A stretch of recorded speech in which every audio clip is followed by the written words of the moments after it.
Hey there, do you feel like you've been really spacey lately? Like your thoughts have been running in circles in your head?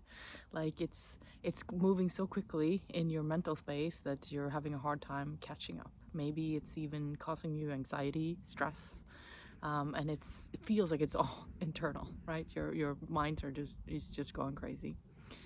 If that's so, you're not alone. I think it has definitely happened to me in the last few weeks, and I think it has to do with the fact that we're moving into a lot of air signs right now. You know, Gemini, Aquarius, with their accompanying planetary bodies, which is Neptune and Uranus, which they bring about a lot of thoughts, a lot of movements, a lot of fast moving ideas, concepts. We're going to see a lot of changes in the world as we move into the age of Aquarius, right?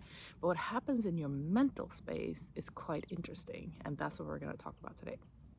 So, welcome. My name is Marie, and I'm so happy that you're here, so happy that you're in this community, so happy that we can be together and talk about really exciting things. So, I've been experiencing a lot of mental noise lately, to the point where it's almost like I feel like it's just this wind gushing through me, and I can't really totally keep up with all the ideas that are coming through my mind. And if you can relate, then this is definitely for you. So, let's talk about first what's happening, right? So, your entire being is an electromagnetic being, right? It's made out of energy, frequency, information. And when the pace speeds up on the outside, the energies are changing, then you're going to feel it too. And when you start to feel it, it can come through as a lot of thoughts, like just an influx of thoughts that you're not prepared for. Like you're used to sort of a certain tempo of your thoughts coming along, and now that pace is increasing, and also possibly you're getting new kinds of thoughts, new things that you're not totally used to, and you're being sort of shaken up a little bit. So when that happens, I think one of the most important tools that we have is grounding, right? Grounding to our inner being, grounding to the earth, grounding to, everything that sort of is more of a slower moving pace, right? Something that we can hold on to, tie our roots into, and not like fly away in our mental space, right? So when I thought about this, and I had a really great conversation with a good friend of mine the other day, we started talking about grounding. And grounding is something that you can do quite easily. Like, for example, right now I'm sitting out here in the forest, bare feet on the ground. I just pet my cat, which is like a big way of grounding yourself. Animals being bare feet on the ground, barefoot on the ground, sorry. Drinking water, eating. You can have a grounding mat. A lot of people have that. If you like in an apartment and you don't have the ability to go outside all the time, a grounding mat is really excellent too. So any way that you can ground yourself is like super awesome. But what came up in this conversation too is something that just kind of slipped out of both of us. It's, what about grounding to God? And if God is a word that feels very intense to you, like it did for me for many years, where that word has been used in so many different ways that it doesn't really feel like we're connected to it anymore. It feels like, a guy in the sky, big beard, whatever, right? But to me, that word is slowly being transferred into meaning everything else that we think about. Like, we talk about the universe, we talk about the cosmos, we talk about the higher self. All of those terms are essentially, God is another term for that. So what if in these times, grounding to God is the most important thing that you can do? And if you're looking at me like right now, like, what is she talking about? Trust me, I've been there too. But when you deepen your connection in meditation, when you sit down and kind of receive and just watch your thoughts, just sort of watch them wander on that sky, like clouds, and that you're in the entire time, you're just a backdrop of that sky. That observer in you is your connection to your divine, is your connection to God. So to reconnect to that deep inner stillness, that deep inner small voice, like some people call it, your intuition, your gut, your higher self, right? There's a bunch of word for this because it's indescribable. That's why we use so many different words, right?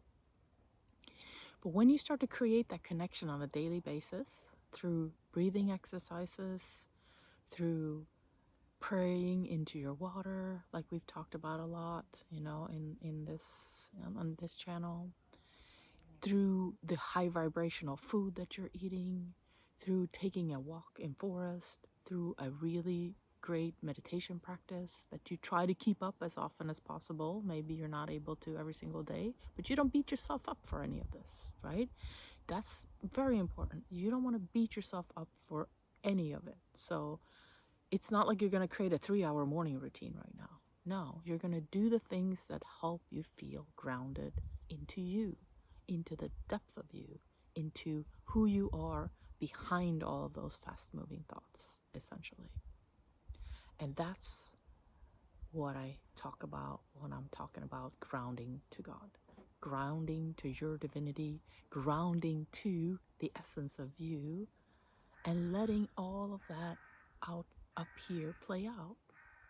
Same thing with, all of the external events that are happening. A lot of them are scary. A lot of them are crazy. A lot of them are like zigzagging back and forth. He's a good guy. He's not a good guy. It goes back and forth, and you so fast you can barely keep up, right? If you're focusing your attention on that, just the same way as if you're focusing your attention on your fast moving thoughts, then you're gonna spin away. You're gonna feel yourself being pulled in all these different directions. Like, I should be doing this, I should be doing that. No, I was doing this. No, let's do that. Instead, sit down in stillness with you, tune into you, and just take a deep, deep breath. And know that you're always there, you're always connected, you're always that observer, that true you that is experiencing all of this. And when you can deepen your connection to that and ground into that, start doing some maybe cord building back to source, back to God, reaching out, you know. I did this lecture, I'll tell you a little story now. I did this lecture a couple of years ago about divinity in architecture. And I used Sagrada Familia as an example by Antonio Gaudi, which, by the way, is almost completed now after over 100 years of construction, right? And as I was digging into that, he had these beautiful symbolic messages in everything he did in that church. And one of the things that I found so fascinating was the way he designed the columns in the space. So the columns have this kind of movement where they're twisting down from above, and that's like God reaching down for you. And then at the bottom, they're twisting up. That's you reaching out for God. And then you connect in the middle. And that's how you're grounding into God, right? You're using your hand, your intention, your focus to reach out and make that connection again. It's the same thing in the Sistine Chapel, right? That Michelangelo did, where, you have God reaching out for the man. And all man has to do is just lift one finger to touch God's finger, right? That's all we got to do. Just lift that finger. And then you're in connection again. So remind yourself of that daily, that's all it takes. It's just one little lift of the finger, one little deep breath, one short meditation, one short moment of awareness. And soon your life will turn into a walking meditation, and you'll be constantly with our Creator, with Source, with the universe, with the cosmos, with the unified field, with the 0 point. You hear all the words that we have, right? Have a wonderful, beautiful day grounding with God today. Lots of love. Namaste.